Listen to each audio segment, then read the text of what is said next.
Cultural relativity is a concept in the field of anthropology that emerged in the early 20th century as a response to the ethnocentric and racially insensitive anthropology of the 19th century.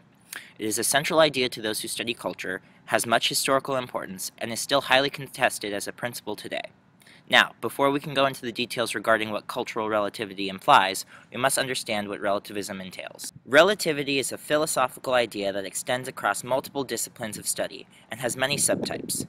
The basics of relativity is that our standards of reasoning are products of specific contexts, and that certain things have the characteristics that they have due to the framework surrounding the object, practice, belief, or person.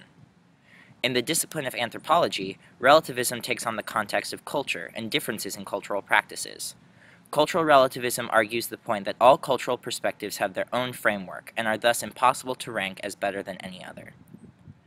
The principle is partially based off of Franz Boas's methodology and personal philosophy regarding the study of cultures. Boas, a German-American physicist and geographer, became enamored with the developing field of anthropology when he was conducting geographical surveys of the northern Canadian wilderness. Here, among the Inuit of the area, he learned of customs and ways of being that were drastically different than his own. The prevailing theory of scientific racism that was accepted at the time, Boas sought to do ethnographic research with a commitment to unbiased and objective perspectives on not just the culture he was studying, but of his own culture as well.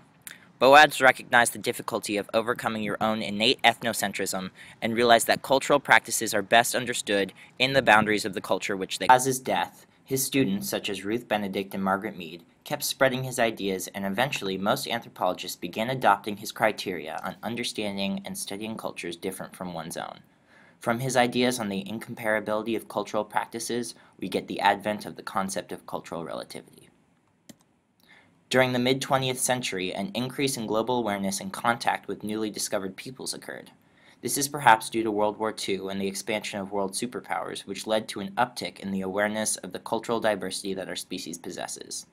This increased awareness sparked laypersons' interests in the field of anthropology, creating a flurry of public discourse on the nature of human culture. Cultural relativity was also important for the early to mid-20th century in regards to the discipline of anthropology, as it was at a turning point during this time. Anthropology was becoming more holistic and aware of the ethics associated with studying other human beings and their ways of living, and as a result, more concepts that aligned with the increasingly humanistic approach of anthropology were being adopted. A widespread new approach to thinking about cultural differences began to break down some of the ideological barriers that previously prevented humans from seeing others, who may have seemed primitive to them, as equals when it came to the cultural validity of their way of life. This shift towards a more culturally level playing field helped to promote the idea that all cultures have value and are worth studying. However, this does not mean that cultural relativism was universally accepted as the proper way of thinking about cultural differences. Right from its inception, cultural relativity has been scrutinized and critiqued. People have drawn lines in the sand regarding whether or not they believe the idea of cultural relativity is valid or not, with interesting points brought up from both sides of the issue.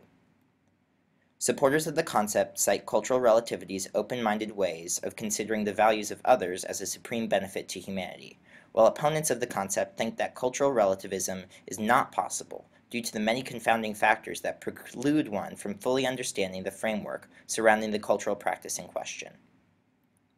One of the primary assumptions made when applying the concept of cultural relativity is that human behavior is dictated by cultural and social context, and that biology by itself cannot explain the differentiation in cultural practices.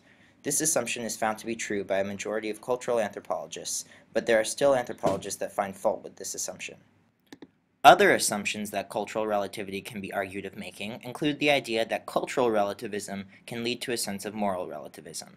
According to philosopher James Rachel's writings in his book, The Elements of Moral Philosophy, cultural relativity is an extreme danger to society's well-being due to the fact that if the concept is true, then there is no idea of universal morality, only individual cultural codes.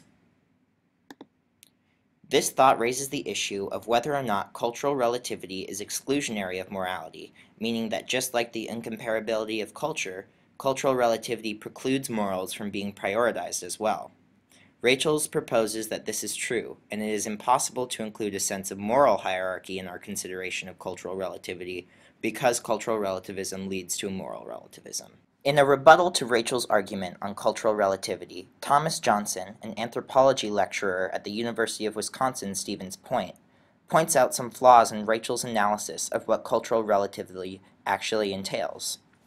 Johnson starts by pointing out that Rachel's is coming from the philosophical perspective on relativity and not the anthropological perspective. Continuing, Johnson states that by coming from a philosophical perspective, Rachel's is ignoring the other concepts that anthropologists use to accurately portray the cultures they are studying. By focusing on the ethical ramifications of treating cultural practices as incomparable, Rachel's discredits the other methods of data collection and analysis that anthropologists use to understand a culture and its values.